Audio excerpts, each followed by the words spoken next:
ወልድ ወመንፈስ ቅዱስ አሐዱ አምላክ አሜን። ስማዕ ኣለኹ ድየ? ያ ስማዕ ኣለኹ። እሺ ስመ ስላሴ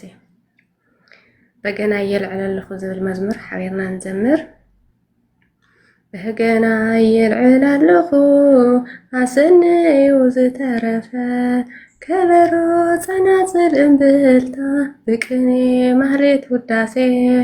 ክዝምረሉ ንእግዚአብሔር በሓድሽ መዝሙር ምስጋና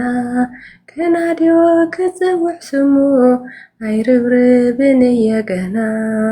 በገና የልዕል ኣለኹ ኣሰነዩ ዝተረፈ ከበሮ ጸናጽል እምብልታ ብቅኔ ማህሌት ውዳሴ ክዝምረሉ ንእግዚአብሔር በሓድሽ መዝሙር ምስጋና ከናድዮ ክጽውዕ ስሙ ኣይርብርብን እየ ገና ተዳዒለ ክውርውር ድምፂ ምስጋና ከናፍረያ ፈልፊለ ተዳዒለ ልሳነይ ትምስክር ኣላ ብርሃኑ ርእየ ዓጊበ ተላዒለ እግረይና ኣብ ቅዱስ መቕደስካ እነሆ እንጊኸ ይቅስቅስ ተላዒለ ከም ብርቱዕ ጋላቢ ፈረስ ብምስጋና ይመላለስ ንዑ ንሕበር ንምስጋና ንዑ ንሕበር ንውዳሴ ንዑ ንሕበር ንኣምልኾ ንዑ ንሕበር ኣብ ጉባኤ በገና የልዕል ኣለኹ ኣሰነዩ ዝተረፈ ከበሮ ጸናጽል እምብልታ ብቅኔ ማህሌት ውዳሴ ክዝምረሉ ንእግዚአብሔር በሓድሽ መዝሙር ምስጋና ከናድዮ ክጽውዕ ስሙ ኣይርብርብን እየ ገና ከመስግኔ ክዝምሬ ሕይወቱ ያ ፍቕሩ የንሳፍፍ ልበይ ፍጹም ተመሲጡ ክዝምሬ ትእዛዙ ሓጐስ ሂቡኒ ምንባረይ ምስኡ ጥዒሙ ክዝምሬ ውሽጠይ ሰላም መሊእዎ ብጸጋ ዓብዩ ሕይወተይ ክዝምሬ ዘለኣለ ክኸውን ናቱ ፍቕሩ ፍቕሪ ኣሕዲሩለይ ንዑ ንሕበር ንምስጋና ንዑ ንሕበር ንውዳሴ ንዑ ንሕበር ንኣምልኾ ንዑ ንሕበር ኣብ ጉባኤ በገና የልዕል ኣለኹ ኣሰነዩ ዝተረፈ ከበሮ ጸናጽል እምብልታ ብቅኔ ማህሌት ውዳሴ ክዝምረሉ ንእግዚአብሔር በሓድሽ መዝሙር ምስጋና ከናድዮ ክጽውዕ ስሙ ኣይርብርብን እየ ገና ከመስግኔ ክስለፍ ቆይመ ንኽብሩ ምስኡ ክነብር ጸኒዐ ከመስግኔ ብሳህሉ ኣሳልይኒ ብኡደው ክብል በቂዐ ከመስግኔ በገናይ ከልዕል ክቓኒ ክዝክር ዓብይ ውዕለቱ ከመስግኔ ካብ ውሽጢ ልበይ ዝወፀ ምስጋናይ ክበዝሕ እዩ ንዑ ንሕበር ንምስጋና ንዑ ንሕበር ንውዳሴ ንዑ ንሕበር ንኣምልኾ ንዑ ንሕበር ኣብ ጉባኤ በገና የልዕል ኣለኹ ኣሰነዩ ዝተረፈ ከበሮ ጸናጽል እምብልታ ብቅኔ ማህሌት ውዳሴ ክዝምረሉ ንእግዚአብሔር በሓድሽ መዝሙር ምስጋና ከናድዮ ክጽውዕ ስሙ ኣይርብርብን እየ ገና አሜን አሜን። ዝነጠረን ዝጎደለን በአፈት ጓሃን መላእክት ይታረምልይ። ስብሐት ለእግዚአብሔር ወለወላዲቱ ድንግል ወለመስቀሉ ክቡር አሜን አሜን አሜን። ዝማረ መላእክት ይስማዓልና፣ ዝማረ መላእክት ይስማዓልና፣ ዝማረ መላእክት ይስማዓልና። ሰላሕተይ በገና የልዕል ኣለኹ ዳብልክ ዝምልና ጸኒሕ እግዚአብሔር አምላክ ጸጋየ ዝሓልክ እንዳዘመርክ እንዳወደስኪ ዓቤት የምብርኪ ዝሓተይ ማዕረይ ተባረኺ። ዲያቆን ተዳሊኹም ዶ ናባኹም የሕጂ ትምህርቲ ምስ ግዜ ማለት እዩ هو تدالي ህብረት አብና ነርና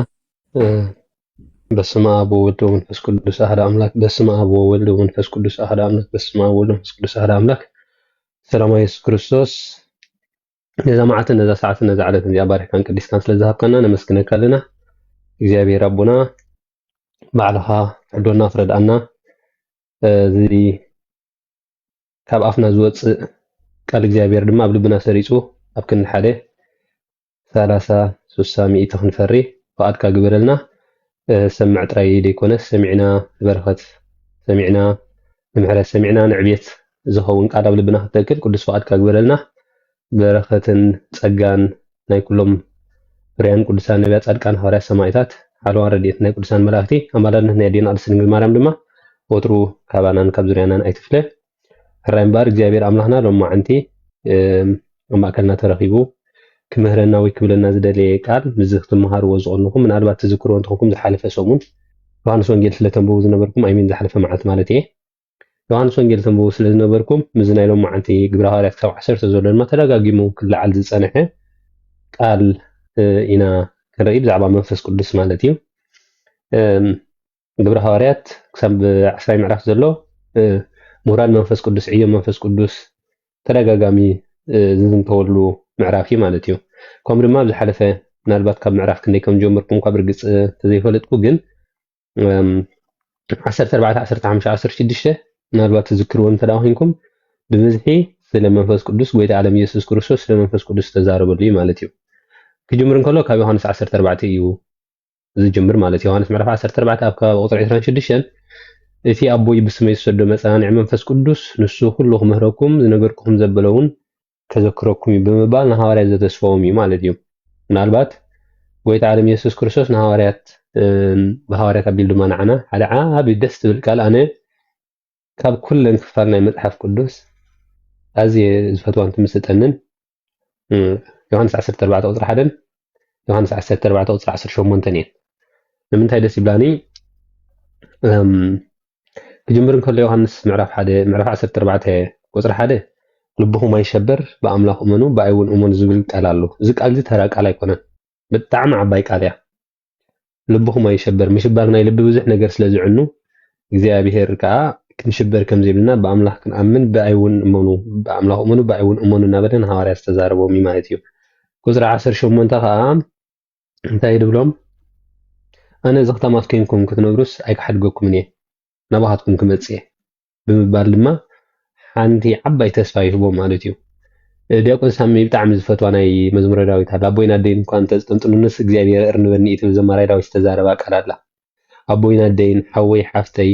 ዓለም ብምልኣ ኩላ እኳ እንተጠለመትና እግዚኣብሔር ኣምላኽ ግን ኣይጠልመናን እዩ ፈፂሙ ዝኽታማት ኮይንና ክንነብር ኣይሓድገናን እዩ ናይዚ መቐፅልታ እዩ እምበኣር ጎይታ እንታይ ኢልዎም ዘሎ ኣብቲ ቁፅሪ 26 ናብ ኣቦይ ምስ ከድኩሲ ከም ኣቦይ ዝሰደድኩም መፀናኒዓ ኣሎ ንሱ ዝምህር ዝነግር ዘበለ ዝነገርኩም ዘበለ ድማ ዘዘኻኽረኩም እዩ እናበለ ዘተስፈዎም እዩ ማለት እዩ ስለዚ ሎም መዓልቲ መንፈስ ቅዱስ ኣብ ውሽጥና ኮይኑ ነቲ እግዚኣብሔር ኣምላኽና ብዝተፈላለዩ ኣቦታት ብዝተፈላለዩ ኣሕዋት ብዝተፈላለዩ ነገራት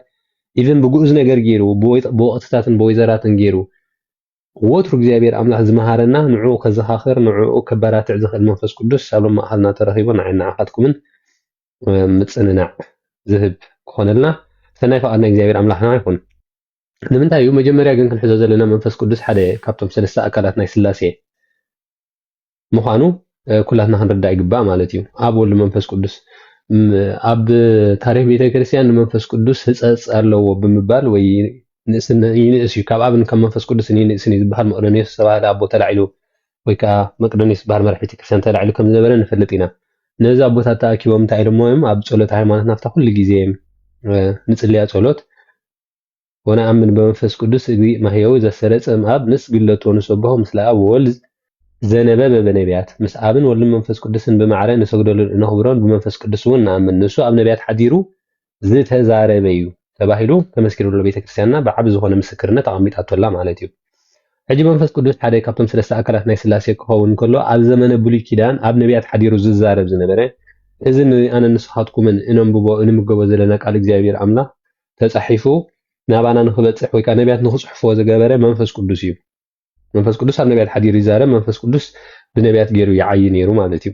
ስለዚ መንፈስ ቅዱስ ኣብ ዕዮ ናይ ደቂ ሰባት ወይ ከዓ መዓልታዊ ጉዞ ንጥፈታት ናይ ደቂ ሰባት እቲ ሓንሳብ ምስ መፀ ባይዞ ግብረ ሐዋርያት መንፈስ ቅዱስ ምስ ወረደ ኣይተመለሰን። ናብ ምድሪ ምስ መፀ ናብታ ቤተክርስትያን ምስ መፀ ኣይተመለሰን። መንፈስ ቅዱስ ኩሉ ግዜ ብዙርያና ኣሎ ማለት እዩ። በአካሉ ኢና ንዛረብ ዘለና ማለት እዩ። ህልውና እግዚአብሔር ኣምላኽ ኣብ ኩሉ እዩ። መንፈስ ቅዱስ ግን ሳልሳይ ኣካል ናይ ስላሴ ግን በአካሉ ኣብ ቅድ ኣብ መንገዲ የምሃውስ ኣብ ሉቃስ ወንጌል ለፍቲ መወዳእታ ምዕራፍ እንተዳሪኹም ኮይንኩም ምስ ደቂ መዛሙርት እንዳኸደ እንከሎሲ ኢብን ከለለይዎ ኣይከኣሉን። ምክንያቱ መንፈስ ቅዱስ ስለ ዘይተቐበሉ ጎይታ ዝዛረቦም ዝነበረ ብምሉእ ይርድኦም ኣይነበረን። ብምስላህ ዝዛረቦም ከሎ ምስላማይ ብሕቁና በለ ካብ ከም ዝተኣርኖም ብምስላህ ዝዛረብ ከሎሲ ይርድኦም ኣይነበረን። ምክንያቱ መንፈስ ቅዱስ ኣብ ውሽጣ እንተዘሎ ተዘየሎ ብዓቕምኻ ክትርድኦ ይትኽእልኛ። ስለዚ መንፈሳዊ ሂወትና እንተደኣ ምርዳእ ሲኢልና መንፈሳዊ ሂወትና ዕብየት ሲኢልና ኮይና መንፈስ ቅዱስ ብዝግባእ ኣባና ይዓይ ስለዘየሉ እዩ ኢልና ክንግንዘብ ይግባአና። እምበር መንፈስ ቅዱስ ዕይኡ ከምቲ ጎይታ ዝተዛረቦ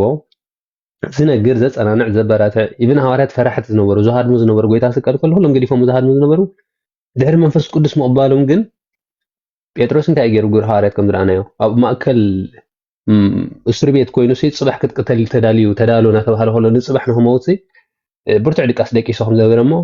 እዚ ከዓ ካበይ ዝረኸቦ ምርግጋእ እዩ ካበይ ዝረኸቦ ሰላም እንተልና ካብቲ መንፈስ ቅዱስ ምስ ወረደ ማለት እዩ።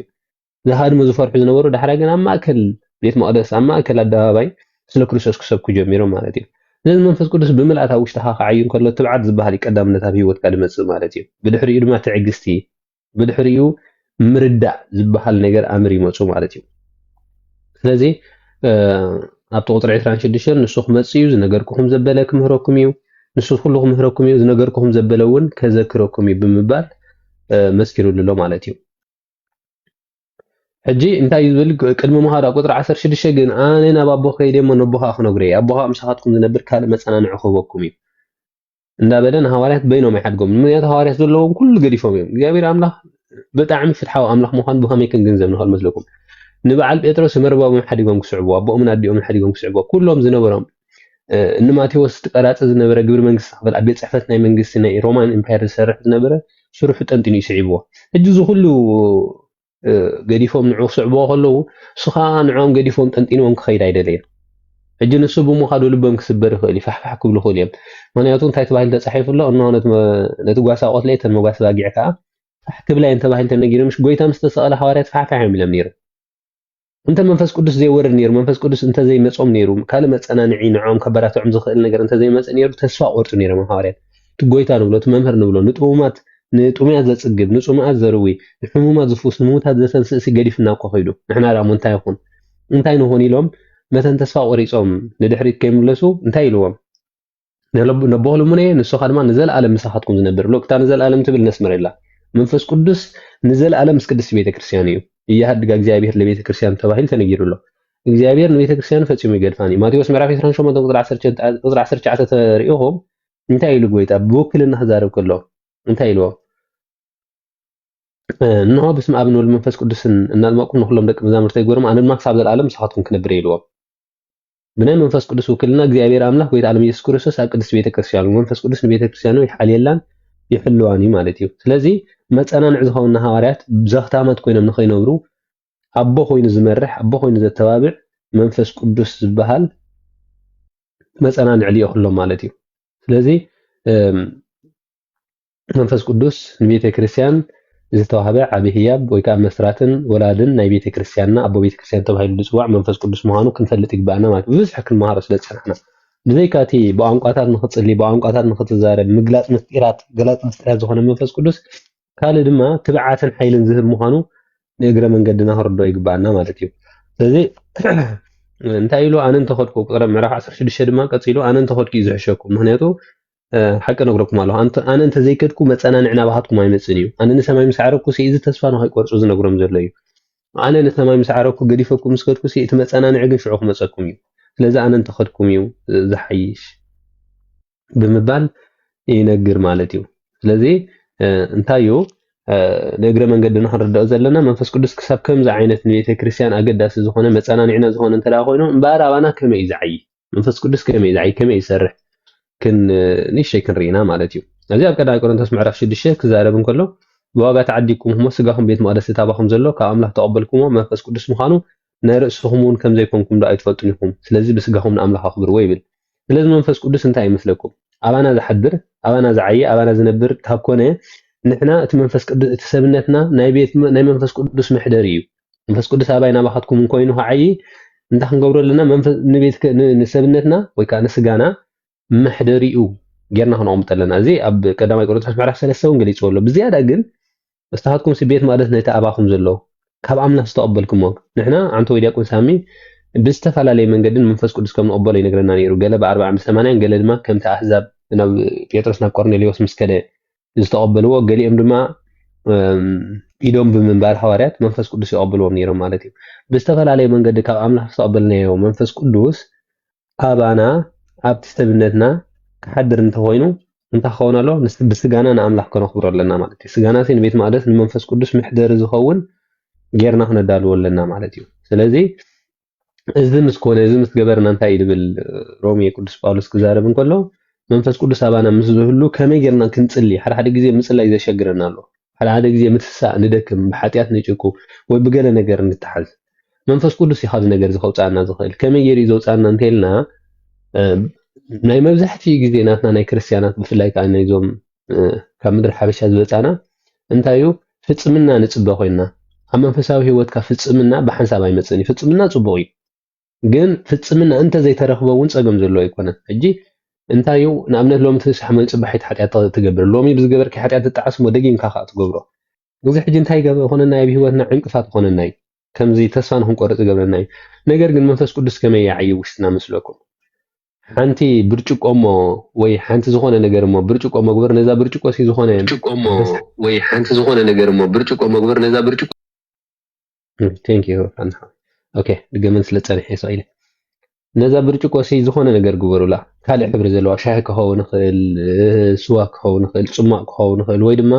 ዝኾነ ርሳሓት ዘለዎ ማይ ግበሩላ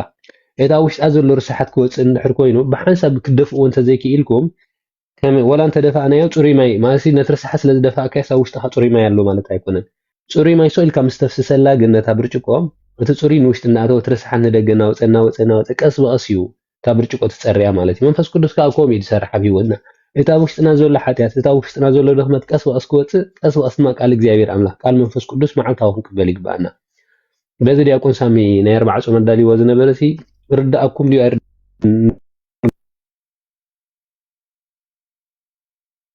يقريتها يرداكم دي يرداكم نقول نقريهنا منفس قدس ما وشتهم قصنا يعي نيرو مالتي معانك أو بتسمعوا قال أملاك أو وشتهم يأتوا قال أملاك وشتهم كأدخلوا كا وشتهم جوس كال تسعرار نجار الله مالتي تسعرار كا وشتهم جوس تسنى نجار لما نا وشتهم يأتوا مالتي لازم منفس قدس كم يتفرح مالتي ولازم تاين عن قبل زلنا نحنا فان حوي ميت كبر نمسي دقة من الله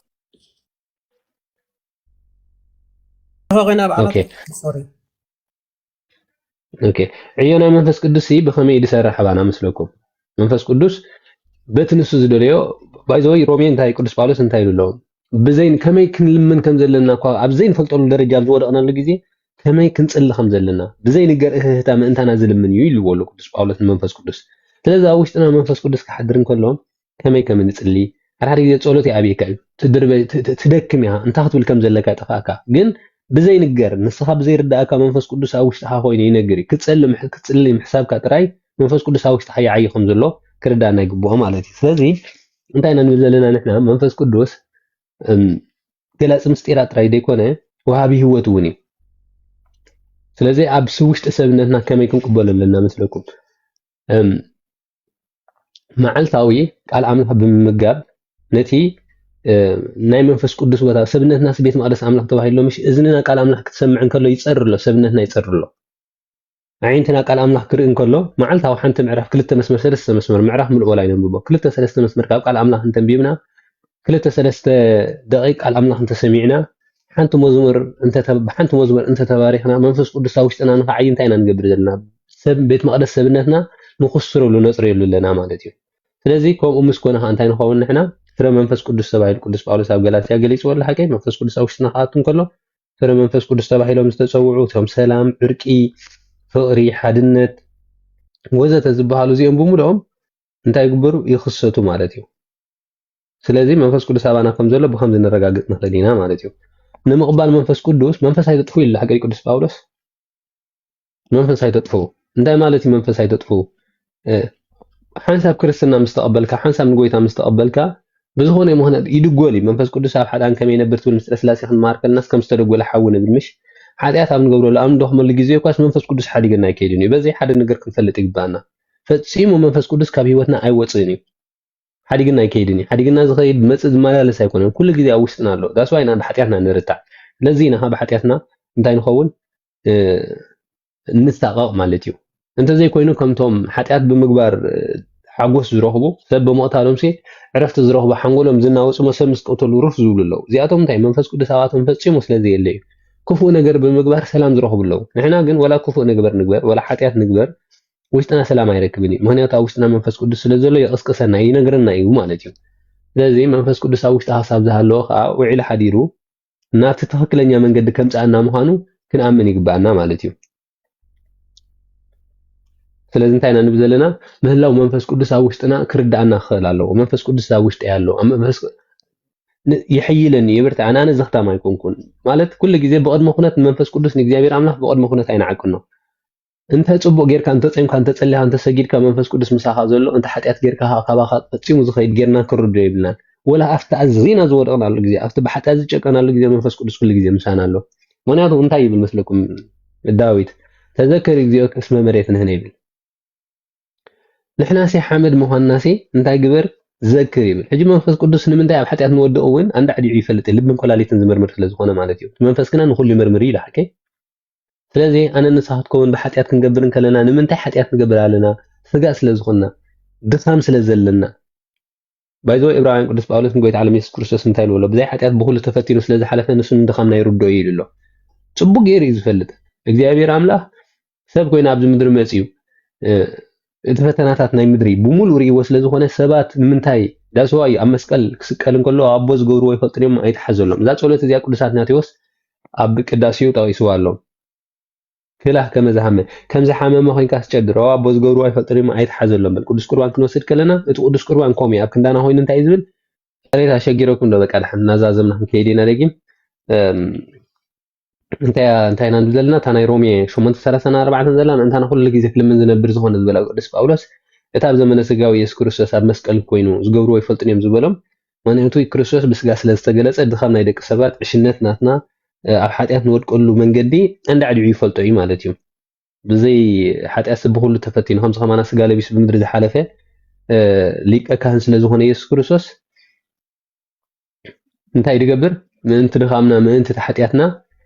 ስለዝፈልጥ ዝገብርዎ ኣይፈልጡን እዮም ይብል ማለት እዩ። መንፈስ ቅዱስ እውን ልክዕ ከምኡ እዩ ማለት እዩ። ምክንያቱ ኣብ ቅድስቲ ስላሴ ሓንቲ ሓሳብ ሓንቲ ፍልጠት ሓንቲ ፍቓድ ስለ ዘላ መንፈስ ቅዱስ ወላ ክንእብስን ከለና ክንብድልን ከለና ከምዚ ኮንዲሽናል ዝኾነ ነገር ኣየቐምጥን ያባና ማለት እዩ። ኣዝና ብመንፈሳዊ ሂወት ኣብ ዝዓበናሉ ደረጃ ምሳና ዝኸውን ኣዝና ብዝወደቕናሉ ገዲፍና ዝኸይድ ዘይኮነስ ኣዝና ብዝዓበናሉ ኣባና ዝግለፅ ኣዝና ብሰናይ ተግባር ብክርስቲያናዊ ኣካይዳ ብፀሎት ብፆም ብምጽዋት ኣብ ዝዓበናሉ ግዜ ኣባና ዝግለፅ ማለት ዝረአ ማለት እዩ። ርኡይ ዝኾነ ፍረ ናይ መንፈስ ቅዱስ ኣብ ሂወትና ክሳብ ምግባር ተኣምራትን ክሳብ ዓብ ነገርን ንበፅሓሉ ደረጃ እንተዳ ኣብ ዝደኸምናሉ ግዜ ከዓ ተደጒሉ ምሳና ዝፀንሑ ኣብ ውሽጥና ኮይኑ ብዘይ ነገር እህታት ዝልምነልና ናብ ንስሓ ንክንመፅእ ዝደፋፍአና እውን እዩ። ባይዘወይ ሰብ ብገዛ ርእሱ ምንም ክገብር ኣይክእልን እዩ። ኣቦስ ሰሓቦቶ ዘይኮይኑ ናባይ ዝመፅእ ወላ ሓደ የልቦን ኢሉ ሓቀይ።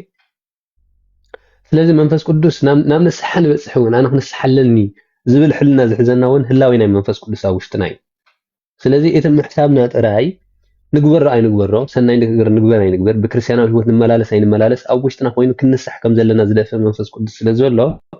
ነዚ መንፈስ ቅዱስ ዕላማ ናይ ዛላይ ልሙዓንቲ ትምህርትና ብዛዕባ መንፈስ ቅዱስ ድማ እንታይ ነዚ መንፈስ ቅዱስ እዚ ዕድልና ሃቦ እግዚኣብሔር ኣምላኽ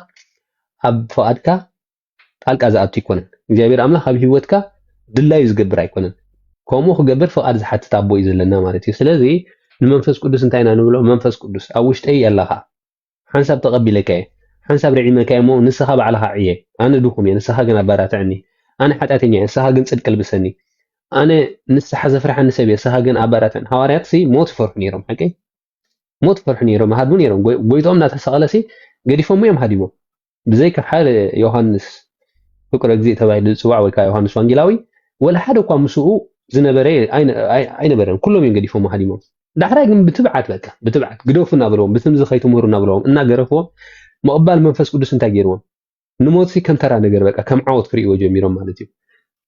ኣብ ዝቕፅል መዕላኽታት ክትርእይዎ እዮም ቅዱስ ጳውሎስ ክትሓዝ እንከሎ ኣጋፖስ ዝበሃል ነቢይ መፂኡስ እንታይ ኢልዎ ቅናት ወሲዱ ኢዱን እግሩን ብምእሳር ጳውሎስ ናብ ኢየሩሳሌም ክድይብ እዩ ከምዚ ገይሩ ኣሕሊፎም ኣሲሮም ካብ ኣሕሊፎም ክህቡ እዮም ኢሎም ብትንቢት መንፈስ ቅዱስ ብትንቢት ኣናጊርዎ ነይሩ ጳውሎስ ነዚኣ እናፈለጠ ነዛ ትንቢት ኣጋፖስ እናፈለጠ ግደፍ እንዳበልዎ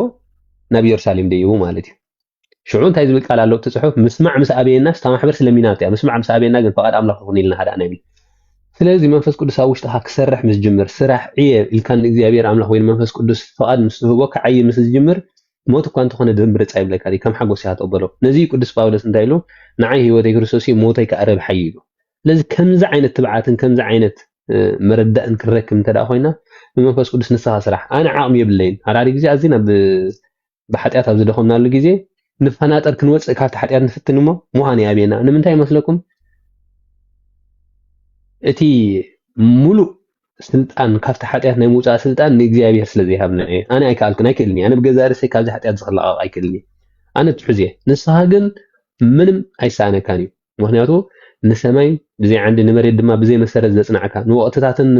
ንሰዓታትን ንዕለታትን ባዕልኻ ተመሓድሮም ኩሉ ትኽእል ምንም ዝሰኣነካ ዘየለ ፈጣሪ ሁሉ ኢኻ እሞ ንዓይ ከዓ ብሓይልኻን ብቸርነትካን ብጥበብካን ባዕልኻ ካብ ዘለኹ ኣውፃእኒ ኢልና ንዕኡ ንሃቦ እሱ መንገዲ ይስእንን እዩ እግዚአብሔር ኣምላኽ መንገዲ ኣይስእንን እዩ መንገዲ ዝፈጠረ መንገዲ ክስእን ኣይክእልኒ ማለት እዩ ስለዚ ብከምዚ ንመንፈስ ቅዱስ እንተተቐቢልናዮ